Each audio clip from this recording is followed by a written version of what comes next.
오늘 우리에게 주신 하나님의 말씀 보도록 하겠습니다. 오늘 우리에게 주신 하나님의 말씀은 마태복음 9장 32절에서 34절까지 말씀입니다. 32절로 34절 말씀입니다. 귀하신 하나님의 말씀 받들어서 읽도록 하겠습니다. 그들이 나갈 때 귀신 들려 말 못하는 사람을 예수께 데려오니 귀신이 쫓겨나고 말 못하는 사람이 말하거늘 무리가 놀랍게 여겨 이르되 이스라엘 가운데서 이런 일을 본 적이 없다 하되 바리새인들은 이르되 그가 귀신의 왕을 의지하여 귀신을 쫓아낸다 하더라. 아멘. 이 말씀은 살아계신 하나님의 말씀입니다.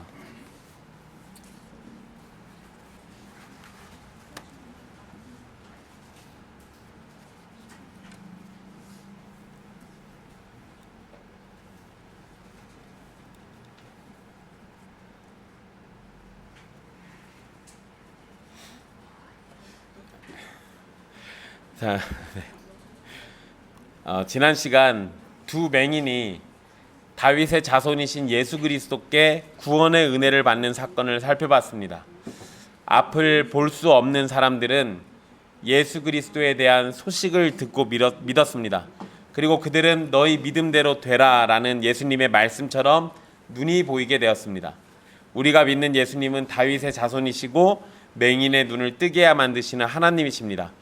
그분은 자기 사람들을 불쌍히 여기시고 자신이 불쌍히 여기는 자들에게 은혜를 베푸시는 분입니다. 오늘 말씀은 두 맹인이 고침받고 난 이후에 곧장 벌어진 사건을 또 기록하고 있습니다. 두 맹인이 고침받고 나가고 난 다음에 귀신 들려 말 못하는 사람을 누군가가 예수님께 데리고 왔습니다. 성경에서 귀신들은 병을 이용해서 사람들을 괴롭게 하는 모습이 종종 나옵니다. 귀신 때문에 말 못하는 사람도 귀신으로 인해서 고통을 받고 있는 겁니다. 물론 말 못하는 모든 경우가 귀신 때문인 건 아닙니다. 그리고 그렇다라고 생각할 필요도 없어요. 그런데 모든 경우를 귀신과 연결해서 설명하려는 사람들이 있습니다. 그런 사람들은 하나님을 묵상하는 것보다 귀신을 묵상하고 하나님을 연구하는 것보다 귀신을 연구하는 것을 목적으로 사는 것과 같습니다. 우리가 귀신을 무시해서도 안 되겠지만 그렇다고 귀신에 너무 빠져서도 안 되는 겁니다. 이거 가까이 있어서 하는 얘기예요. 네. 한동안 이 귀신에 대한 이야기가 한국 교회를 뒤흔들었었습니다. 그리고 그 영향력은 아직까지도 계속되고 있는 것은 분명한 사실이에요. 왜냐하면 한국 교회에 굉장히 이름이 알려진 대형 교회 목사들이 이 귀신론이라고 합니다. 마귀론이라고도 하고요.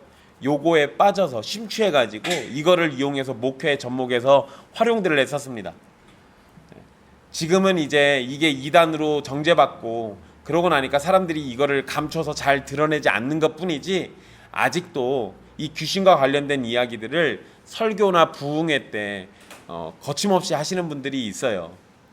우리나라에서 이걸로 지금 현재 제일 유명하게 잘 나가는 사람 중에 하나가 개그맨보다 더 웃기신다는 그 목사님. 유튜브 찍고 있어서 실명은 언급 안 합니다. 네. 그분, 네. 대전에, 네, 그분. 근데 여러분, 그런 분들이 설교 때 이 귀신에 대한 이야기를 할 때 잘 보면 그 내용들은 다 김기동이라는 이단이 만든 귀신론에 입각한 사상입니다.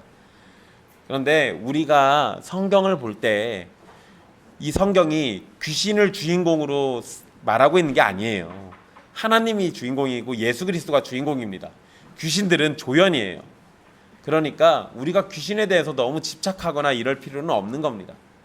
만약에 여러분 주변에 귀신 들린 사람이 있다면 그 귀신 들린 사람에 대해서 그 귀신에 대해서 우리가 왜 연구를 합니까? 그냥 치료할 수 있는 예수 그리스도의 복음을 연구하면 되는 겁니다. 그러니까 다른 거에 여러분들 마음을 뺏기지 마십시오. 이 귀신 때문에 말 못하는 사람은 스스로 와서 예수님께 도움을 요청하지 못하는 상황입니다. 말을 못하니까 예수님께 와도 말을 못하잖아요. 그 뭔 말을 할 거예요? 그러니까 혼자 와서는 결코 예수님께 도와달라고 말을 못할 겁니다. 그래서 본문에서도 누군가가 귀신 들려 말 못하는 사람을 예수님께 데려왔던 거예요. 귀신이 이 사람의 혀를 붙잡고 말을 못하게 만들었습니다. 근데 그의 혀만 붙잡은 것이 아니에요. 육체적으로는 그의 혀를 붙잡고 있기 때문에 구원자이신 예수님께 긍휼을 베풀어 주시기를 간청하지도 못하는 상황입니다. 이건 여러분 앞전의 상황과는 약간의 다른 점이 있는 거예요. 앞에 두 맹인은 보지는 못하지만 말은 할 수 있었어요. 그러니까 뭐라고 했습니까? 보지는 못하지만 다윗의 자손이여 우리를 불쌍히 여기소서라고 얘기했잖아요. 적어도 하나님께 또 우리 예수님께 긍휼을 베풀어 달라고 요청은 할 수 있었습니다. 그런데 이번 이 사람 귀신 들려 말 못하는 사람은 그 요청조차도 못하는 거예요. 그러니까 겉으로 볼 때는 육신의 혀가 붙잡혀 있지만 이 사람은 실제적으로는 육체적으로 귀신에게 고통받으면서 영혼까지도 붙들려서 고통받고 있는 겁니다. 구원자가 눈앞에 있는데 구원해달라고 말조차도 못하는 거예요. 앞에서 나왔던 귀신 들렸던 사람들, 이전에 우리가 마태복음에서 살폈던 귀신 들렸던 사람들이 있었는데요. 특히 그 무덤에서 나왔던 귀신 들린 사람 있잖아요. 그 사람 같은 경우는 그 사람들의 몸 전체를 귀신에게 지배받았었습니다. 그래서 다른 사람에게 폭력을 휘두르기도 했죠. 그런데 이 사람은 이번 경우는 단지 혀와 영혼만 붙잡혀 있는 거예요. 하지만 그것만으로도 이 사람은 절망과 죽음으로 빨려 들어갔을 겁니다. 자기 혀가 붙잡혀서 귀신에게 붙잡혀서 말을 못하고 있으니까 자기가 뭔가를 요청하고 싶어도 겉으로 표현을 할 수가 없잖아요. 귀신 들린 사람을 예수님께 데려왔으니 고쳐달라는 요청이 있었을 겁니다. 근데 우리 성경에는 이제 일단 그건 생략돼 있어요. 마태는 이와 관련된 다른 대화나 행동은 그냥 다 생략해 버렸습니다. 단지 귀신이 쫓겨나고 말 못하는 사람이 말하게 되었다라는 사실만 기록하고 있어요.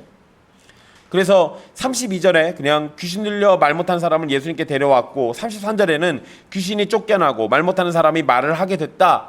그 사이에 어떤 행동들이나 과정들은 다 일단 생략을 한 겁니다. 그런데 귀신이 여기서 쫓겨났음을 기록함으로써 예수님께서 이전에 귀신을 쫓으신 사건이 우연히 벌어진 사건이 아니라 신적 능력을 가지신 예수님이 반복적으로 자신의 능력으로 행하신 일이라는 것을 우리에게 알려주는 거예요.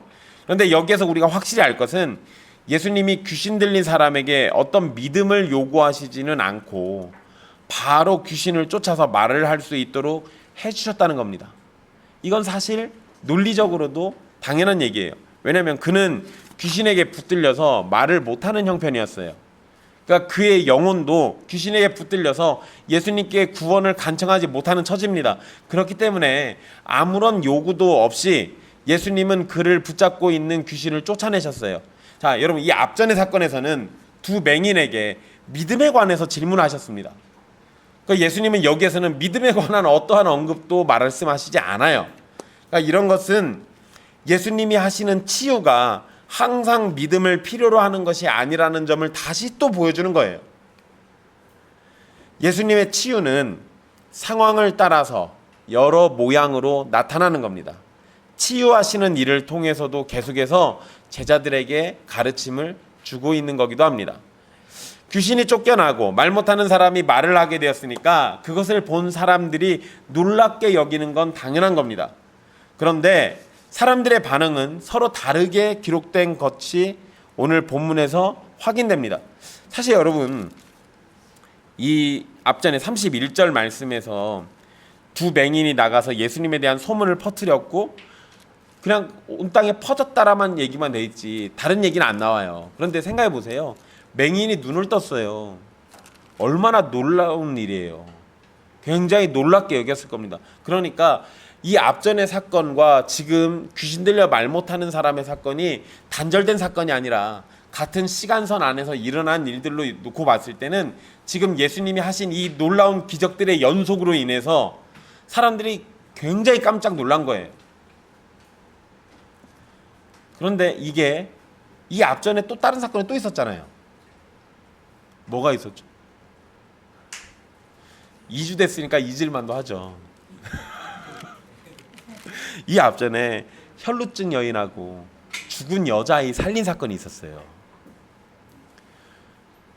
여러분, 이게 그냥 요 마태복음의 기록에서만 놓고 보면 하루 이틀 사이에 지금 다 벌어진 일이에요.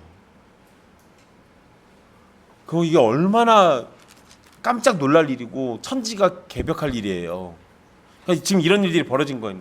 그런데 이제 제가 왜 이런 얘기를 하냐면 이 34절에 오늘 그 반응이 특이한 반응이 하나가 기록돼 있어요. 그래서 요거를 좀 이야기하려고 그러는 겁니다. 일단 귀신이 쫓겨나고 말 못하는 사람이 말을 하게 됐으니까 그것을 본 사람들이 당연하게 여기는 놀랍게 여기는 거는 당연한 겁니다. 그런데 이 다른 반응도 기록돼 있어요. 일단 33절의 기록을 보면 사람들은 이스라엘 가운데서 이런 일을 본 적이 없다라고 말을 합니다. 이스라엘 가운데서 이런 일을 본 적이 없다. 우리 성경에 적이 없다라는 표현이 있어요. 33절에 보면 이런 일을 본 적이 없다. 그 본 적이 없다. 근데 여러분 그 본 적이 없다라고 할 때 그 적이 없다라고 번역된 이 단어가요. 매우 강조하는 의미인데 원 단어가 갖고 있는 의미가 결코 뭐뭐한 적이 없다예요. 그냥 적이 없다가 아니고 결코 뭐뭐한 적이 없는 거예요. 그러니까 그 의미를 살려서 얘기하면 이런 일을 이스라엘에서 결코 본 적이 없는 거예요. 이것은 자신들의 눈으로 본 적이 없다라는 것을 의미하면서 동시에 이런 일에 대해서는 들어본 적도 없는 겁니다. 이스라엘 유대인들은 엘리야와 엘리사의 기적을 대단하게 여겼는데요. 이 33절의 이 표현만 놓고 보면 엘리야와 엘리사조차도 뛰어넘는 일로 여기는 것 같은 거예요. 물론 예수님께서 약속된 메시아이시고 하나님이시고 예수님이 하시는 일을 사람의 시각으로는 도저히 이해할 수 없는 겁니다. 그리고 이전에는 볼 수 없는 일인 것도 당연한 거예요. 왜냐하면 하나님이 직접 오셔가지고 기적을 행하시는데 이전에 봤던 뻔한 것들과 어떻게 동일하겠어요. 굉장히 놀라운 일들이 벌어지는 거죠. 사람들은 예수님이 하신 일을 통해서 이분은 메시아이신가 보다라고 생각을 했어야 하는데 이 부분에서는 아직도 깨달음이 부족한 겁니다. 앞의 사건에서 두 맹인은 보지 못했지만 예수님이 다윗의 자손이자 이스라엘이 기다린 메시아라는 사실을 믿었어요. 그런데 지금 상황에서는 기적을 똑같이 경험한 이 사람들이 있음에도 그들은 예수님을 메시아로 여기거나 믿으려고 하지는 않아요. 적어도 이때 상황을 본 사람들은 놀랍게 여기기만 했습니다. 근데 여러분, 이것도 기적인 것 같아요. 죽은 사람이 살아나고 혈루증 여인이 고침받고 맹인이 눈을 뜨고 말 못하는 사람이 귀신 쫓겨나가지고 말을 하게 되고 이런 일들이 연속으로 터졌는데도 메시아인 줄을 못 알아보는 것도 기적이에요.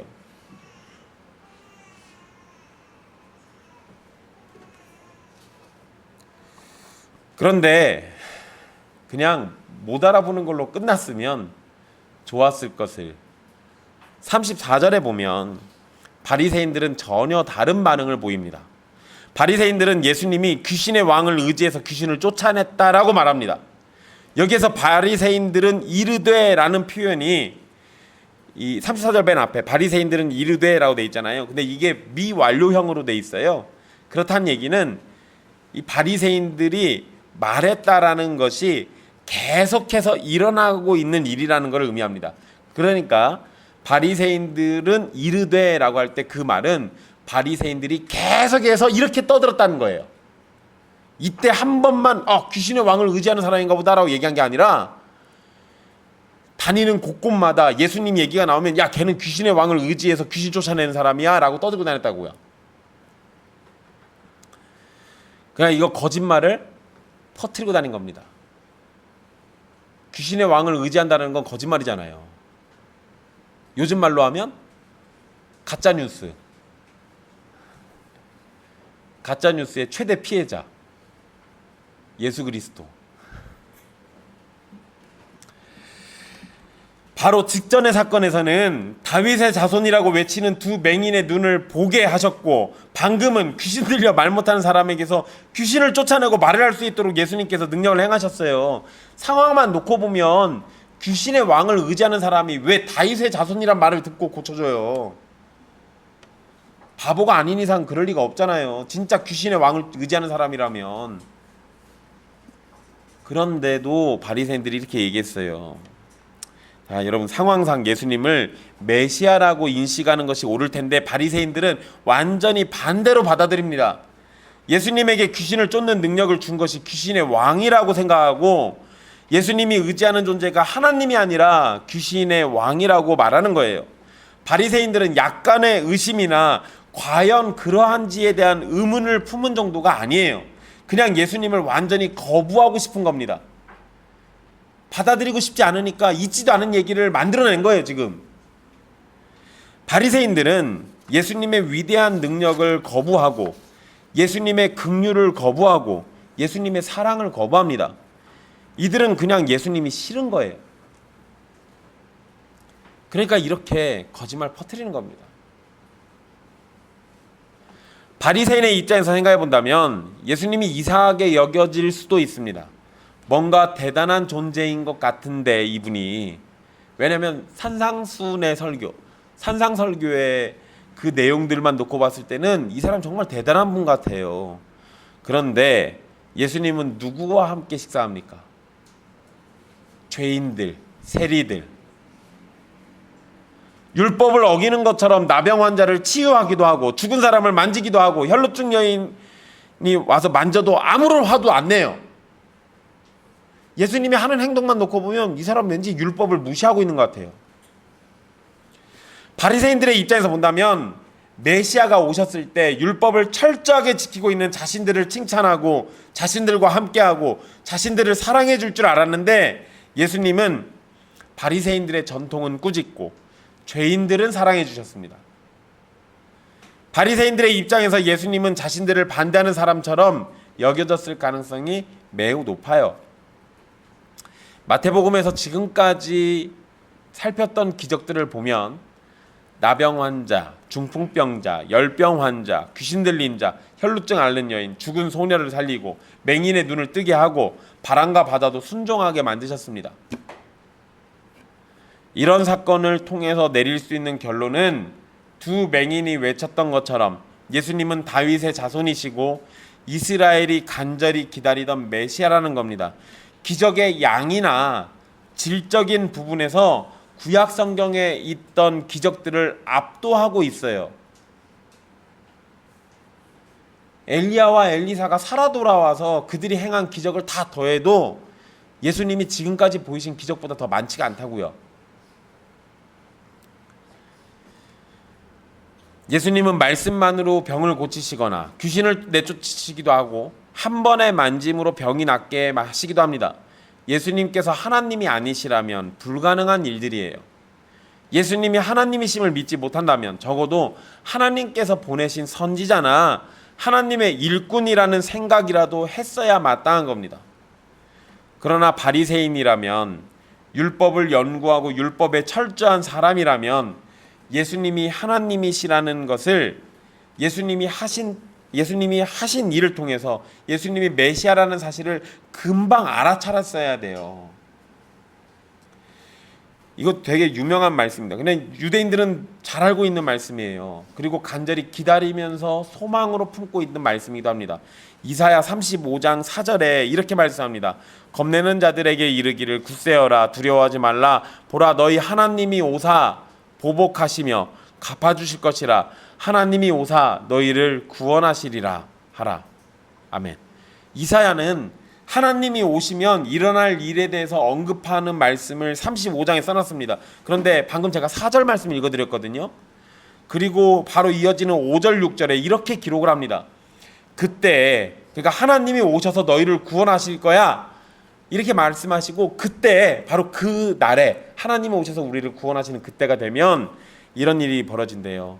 그때 맹인의 눈이 밝을 것이며 못 듣는 사람의 귀가 열릴 것이며, 그때 저는 자는 사슴같이 뛸 것이며 말 못하는 자의 혀는 노래하리니, 이는 광야에서 물이 솟겠고 사막에서 시내가 흐를 것입니다.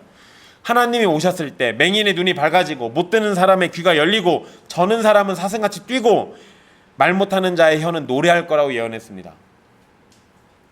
그리고 예수님을 통해서 이 말씀이 성취되고 있어요. 그러면 예수님을 당장 메시아라고 인정하고 받아들이지는 못할지라도 하나님으로부터 보냄을 받은 사람이거나 메시아일지도 모른다라는 의심이라도 가지고 예수님을 따라다니려 했어야 하잖아요. 이게 일반적이고 정상적인 반응입니다. 그런데 바리새인들은 이러한 예수님을 귀신의 왕을 의지하는 자라고 말하면서 거짓말을 퍼뜨렸어요. 두 맹인의 눈을 뜨게 하신 사건에서 맹인들은 예수님의 기적을 눈으로 보고 믿었던 것이 아닙니다. 그들은 그저 사람들의 이야기를 듣고 예수님이 메시아이심을 믿었어요. 그들이 처음 볼 수 있었던 것은 자신들의 눈을 뜨게 하신 예수님의 얼굴이었을 겁니다. 심지어 이 사건까지도 바리새인들은 봤었을 겁니다. 그런데 바리새인들은 기적을 눈으로 보고도 믿지 않고 있는 거예요. 여러분, 기적을 보면 하나님 믿을 것 같죠?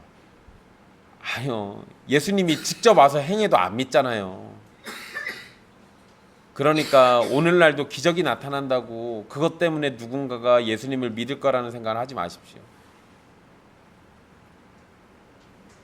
이건 정말 하나님의 은혜가 아니고서는 답이 없는 거예요. 잘 생각해 보세요.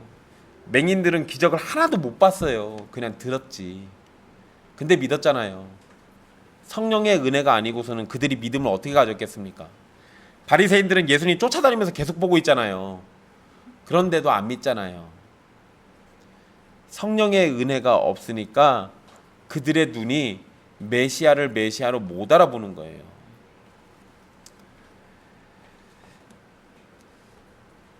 바리새인들은 보고도 믿지 않는 것은 예수님을 메시아로 믿고 싶지 않아서 그런 겁니다. 바리새인들은 분명 이사야의 예언을 알고 있었어요. 모를 리가 없습니다. 메시아가 오시면 무슨 일이 벌어지는지 모르고 있지 않습니다. 예수님의 가르침에 놀라기도 했고 바람과 바다도 순종시키는 것을 보거나 들었을 겁니다. 바리새인들은 분명 예수님에 관해서 관심이 있었고 예수님이 그리스도가 아닌가 생각했을지도 모릅니다. 그런데 바리새인들은 메시아의 권능을 보고도 예수님을 받아들이기를 거부했습니다. 시간이 지날수록 바리새인들의 거절은 점점 더 심해집니다. 바리새인들은 거짓말로 예수님에 대한 소문까지 퍼뜨렸어요. 이제 그들은 예수님을 거절해야만 하는 이유를 스스로 만들어내버린 겁니다. 여러분, 여기 잘 생각해 보세요. 마태복음에서 이 앞부분의 내용만 놓고 보면 바리새인들은 이제 거짓말만 만들어냈어요. 그죠? 근데 뒤에 가면 이제 바리새인들이 모여서 예수를 죽일 모의를 합니다. 왜 그러냐면 예수님에 대한 인기가 올라가고 예수님이 더 메시아이신 걸 드러내니까 자신들의 거짓말과 자신들이 믿지 않으려고 하는 그 상태를 지키기 위해서 예수님을 죽이기를 모의해요. 이게 정말 무서운 거예요. 죄악된 사람들에게, 이 죄인에게 사실은 중요한 게 아닙니다. 과거에도 그랬고 오늘날은 더더군다나 그렇습니다. 진리도 중요한 것이 아니에요. 그저 자신들이 믿고자 하는 것이 중요합니다. 바리새인들이 예수님을 메시아로 여기겠다고 생각한다면 아마 메시아로 인정했을 겁니다. 하지만 바리새인들이 예수님을 메시아로 여기지 않겠다고 생각한다면 무슨 일이 일어나도 메시아로 받아들이지 않을 겁니다. 물론 바리새인들이 믿어야만 예수님이 메시아이신 것이 진리가 된다는 걸 말하는 건 아니에요. 바리새인들이 믿든지 안 믿든지 그건 사실 예수님께서 구원자이시라는 사실에 아무런 영향도 주지 않습니다. 바리새인들과 상관없이 예수님은 그리스도이시고 약속된 구원자이십니다.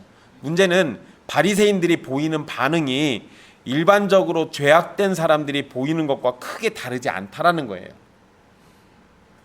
이미 예수님은 세리와 죄인들과 함께 식사하시면서 바리새인들의 마음을 불편하게 만들었습니다. 자신들은 금식하는데 예수님과 그의 제자들은 죄인들과 잔치를 벌이는 모습에 이미 예수님을 미워하기 시작했어요. 그냥 미운 거예요. 그냥 미움이 싹트니까 거짓말로 음해를 하는 거예요.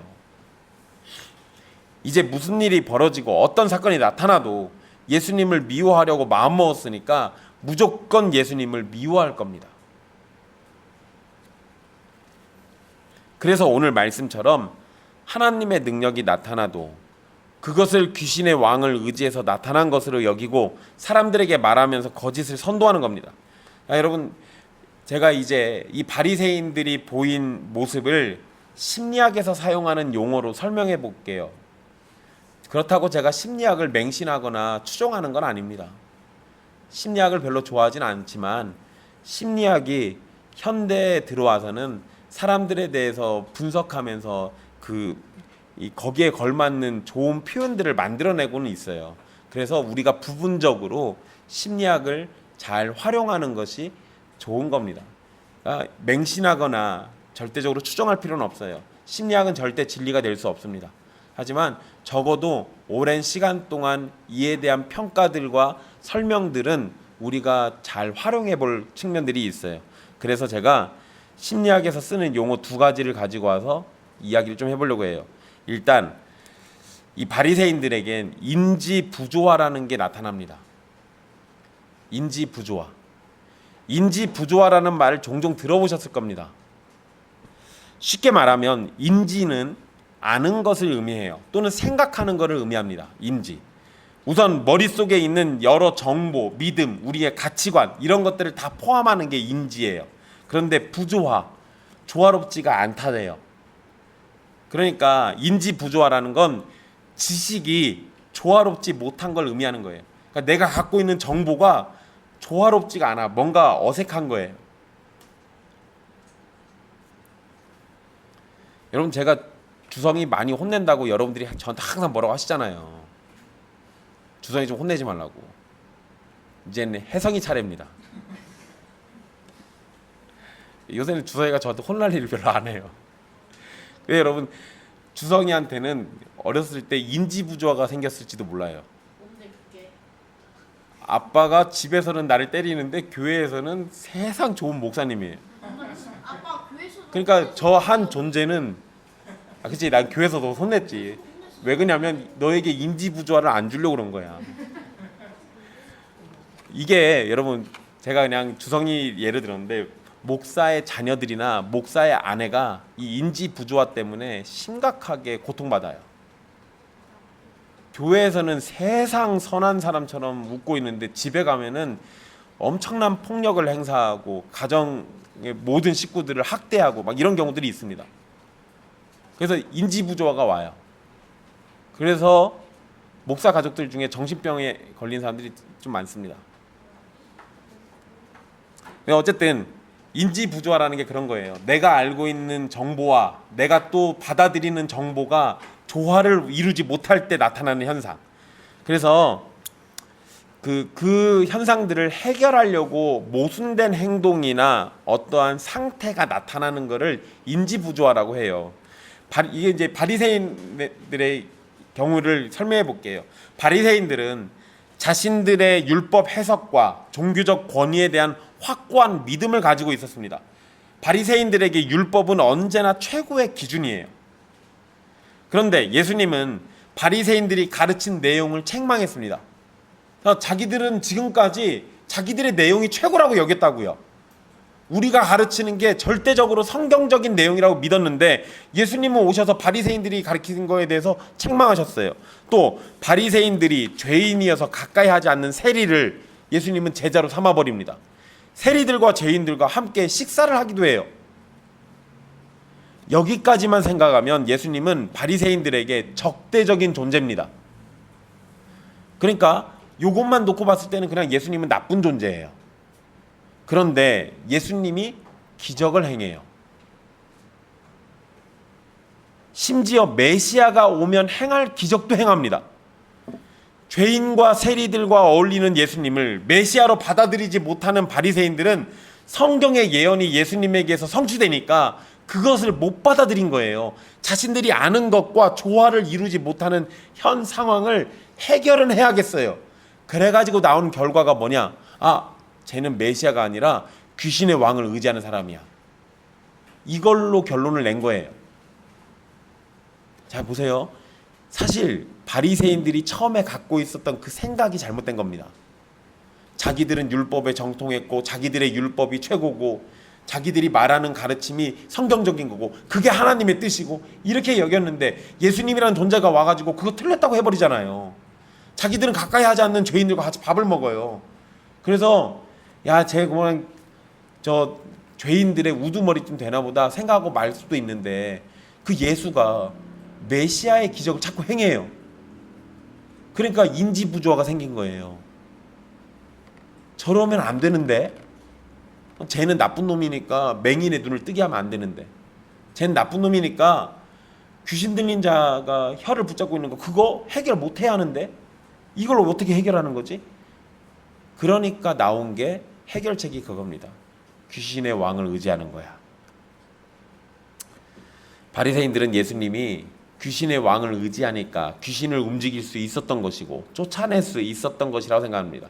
게다가 귀신의 왕을 의지하는 존재로 여기니까 이제는 나머지가 조화롭게 돼요. 아, 귀신의 왕을 의지하는 자니까 죄인들하고 밥 먹었던 거구나. 아, 귀신의 왕을 의지하니까 우리의 가르침이 틀렸다고 손가락질하는 거구나. 아, 이해가 됐어. 쟤는 귀신의 왕을 의지하는 사람이야. 여러분, 바리새인들에게 성경의 예언은 중요한 게 아닙니다. 이제는 그들이 그렇다고 믿는 것이 사실이어야만 해요. 이게 인지부조화가 갖고 오는 현상이에요.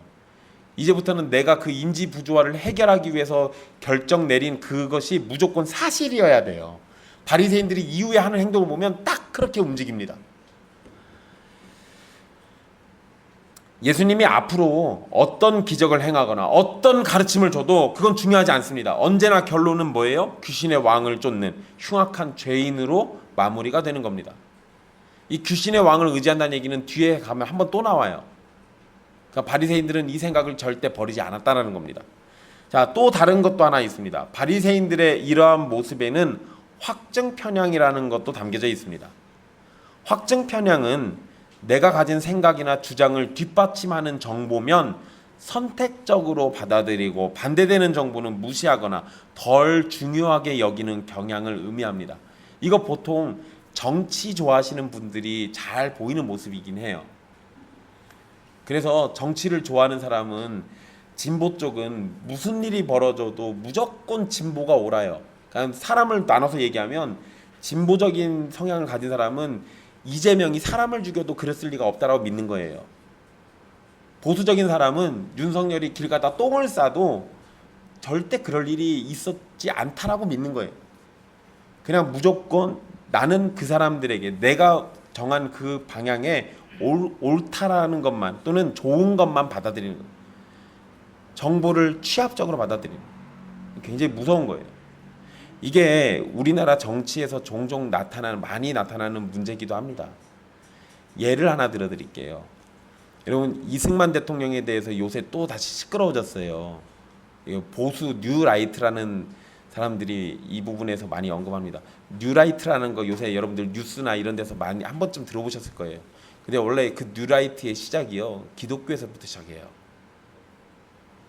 그 대표적인 인물이 두레마을 했던 김진홍이라는 목사 있어요. 그 사람으로부터 시작합니다. 굉장히 좀 오래된 얘기예요. 그게 이렇게 심각하게 한국 사회에 문제를 일으킬 거는 생각을 못했습니다. 어쨌든 그 뉴라이트가 요새 이승만 대통령을 막 축켜 세우는데요.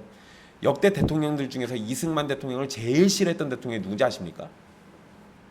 박정희 대통령이에요. 박정희 대통령이 쓴 글에 보면 이승만을 대통령으로도 인정하지 않고 독립운동했던 사람으로도 인정하지 않습니다. 자, 이제 이러면 보수에서 가장 손에 꼽는 두 인물인데 두 인물 중에 한 인물이 다른 인물을 비난했잖아요. 그러면은 확증 편향에 빠진 사람은 박정희 대통령이 절대 그랬을 리가 없다라고 믿어요. 이건 갖다 보여줘도 조작이라고 얘기할 겁니다.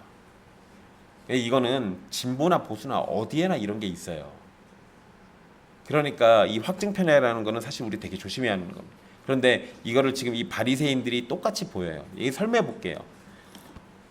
바리새인들은 이미 예수님을 메시아로 받아들이지 않기로 했습니다. 이미 그렇게 우리의 마음, 그러니까 바리새인들의 마음이 확증된 거예요. 그러니까 이제 거기에서 편향성이 나타나는 겁니다.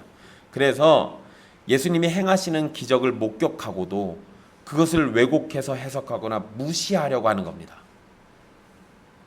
그 정보에 대해서는 안 받아들이는 거예요.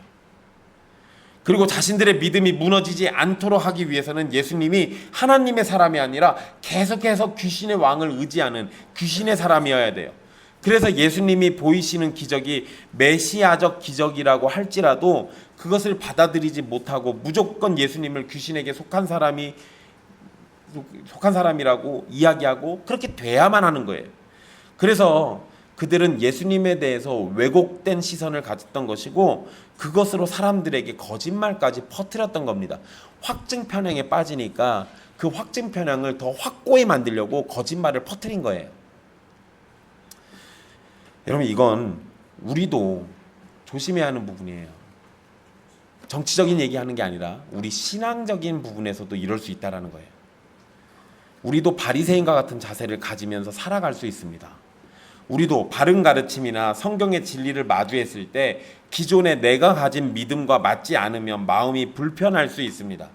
이럴 때 그 불편함을 없애기 위해서 바른 진리를 외면하거나 왜곡할 수도 있어요. 그런데 그러지 마시라는 겁니다. 종교개혁의 정신은 개혁교회가 완성된 교회라고 여기는 것이 아닙니다. 개혁신학이 가장 완성되고 가장 성경적인 신학이니까 무조건 개혁신학만 따라야 한다라고 말하는 것도 아니에요. 그거는 종교개혁의 정신이 아니에요. 개혁주의를 얘기하는 제대로 된 신학자들이라면 모두가 다 그렇게 얘기하지 않습니다. 개혁된 교회는 계속 개혁되어야 한다. 이 말은 종교개혁 이후에 개혁신학의 정신을 잘 담은 문구로 외쳐진 말입니다. 개혁된 교회는 계속 개혁되어야 한다는 말은 무엇인가 새로운 걸 찾아서 변화하라는 의미가 아니에요. 이거는 성경의 가르침에 귀를 기울이고 우리가 성경에서 벗어난 것을 찾게 되었을 때 지체 없이 성경의 가르침을 따라서 개혁하라는 것을 의미합니다. 그래서 개혁교회는 계속해서 항상 개혁되어야 한다라고 얘기하는 거예요. 개혁교회가 최고의 교회라고 여기고 그렇다라고 믿는 순간 우리는 현 시대의 바리새인이 될 겁니다. 이미 우리가 완성된 교회처럼 여겨지기 시작하면 바리새인들이 부활한 것처럼 우리 스스로가 바리새인의 모습으로 변하게 될 겁니다. 예수님 당시 유대인 사회에서 바리새인들은 율법의 선생들이었어요. 이들은 스스로 율법의 전문가로 여겼고 율법에 충실한 존재로 생각했습니다. 자신들처럼만 하면 천국은 충분히 들어갈 것이라고 생각했습니다. 그런 바리새인들이 정작 천국문을 열어서 택한 자들을 구원하시는 메시아가 왔을 때 그 메시아를 귀신의 왕을 의지하는 사람으로 만들어버리고 대적했습니다. 사랑하는 형제 자매 여러분, 우리에게 바리새인의 모습은 없는지 살펴보십시오. 자기 생각만 옳다는 자세를 버리고 하나님의 말씀이 무엇이라고 하는지를 계속해서 생각하고 연구하고 실천하는 일에 열심을 품으십시오. 우리가 하나님의 말씀을 따르다 보면 내가 누리는 것들을 포기해야 할 때도 있고 내가 얻고 있는 것들을 내려놔야 할 때도 있습니다. 하나님의 말씀을 통해서 내가 하는 것이 옳지 않다는 것을 알게 될 때도 있고 내가 원하는 것을 하나님이 원하지 않으신다는 것을 알게 될 때도 있는 거예요. 그럴 때 자기 자신을 지키기 위해서 하나님의 것을 외면하지 말라는 겁니다. 바리새인처럼 메시아이신 예수님을 모른 척하고 바보 같은 선택을 하지 마십시오. 내 것을 지키기보다 하나님 앞에서 자기 자신을 죽이는 것을 선택하십시오. 내가 원하는 것을 얻으려고 하기보다 하나님이 주시려는 것에 만족하는 삶을 선택하시라는 겁니다. 여러분의 삶이 자기중심적이라면 성경의 가르침과 여러분의 마음에 충돌이 일어나게 될 것이고, 그렇게 되면 인지부조화나 확증편향과 같은 문제가 여러분들 안에서 발생하게 될 거예요. 하지만 여러분이 자기중심적인 사람이 아니라 하나님 중심의 삶을 산다면 세상의 사상과 가치관으로 살지 않기 때문에 불신자의 눈에 인지부조화가 발생하게 될 겁니다. 무슨 말이냐면 여러분들을 쳐다보는 불신자들이 여러분들을 바라보면서 인지부조화가 생긴다고요. 사람이 어떻게 저렇게 살지? 사람이 왜 저런 모습으로 사는 거지? 왜 자기 거를 포기하고 자기를 희생하고 왜 저렇게 살지? 여러분, 이때쯤 되면 휴가 때문에 신자들이 가족들과 싸우는 일들이 종종 있습니다. 휴가를 어디 여행 같은 거 가려고 할 때 주의를 껴가지고 이렇게 가는 일들이 벌어져요. 그럼 뭐 성도가 살다 보면은 한두 번 주일 빼먹고 놀러 갈 수도 있는 겁니다. 이제 곧 놀러 가실 분들에게 안도의 한숨을 쉬시라고 드리는 말씀이에요. 그런데 우리 사실 내가 주의를 지키기 위해서 가족들과 그 여행을 안 가려고 할 때 가족들이 그거 가지고 불편하게 여길 때가 있어요. 그러잖아요. 그게 제가 지금 드린 얘기예요. 그 사람들한테는 그게 인지부조화예요. 하나님이 뭔데? 예수님이 뭔데? 왜 가족들하고 놀러 가는 것까지도 저렇게 포기를 하고 저러고 있어? 네, 여러분, 하나님 중심의 삶을 살면 세상의 가치관과 충돌나고 세상의 가치관과 동일하게 살지 않아요. 그러다 보니까 세상 사람들의 눈에 우리가 이상하게 보이는 겁니다. 그래서 바리새인들이 예수님을 쳐다보고 귀신의 왕을 의지하는 사람이라고 얘기했던 것처럼 세상 사람들은 우리를 쳐다보면 우리가 세상에서 정상적이지 않은 삶을 사는 것처럼 보이는 거예요. 세상 속에 살아가지만 세상을 따르지 않고 세상 사람들과 더불어 살아가지만 세상 사람들과 다른 것을 쫓는 모습 때문에 인지부조화라는 게 발생하게 되는 겁니다. 그렇지만 여러분, 세상과의 부조화를 두려워하지 마십시오.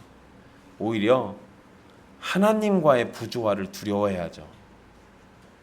예수님을 보고도 믿지 못하는 바리새인과 같이 되는 것을 두려워하시고 예수님의 말씀을 듣고도 믿지 못하는 믿음 없음을 두려워하십시오.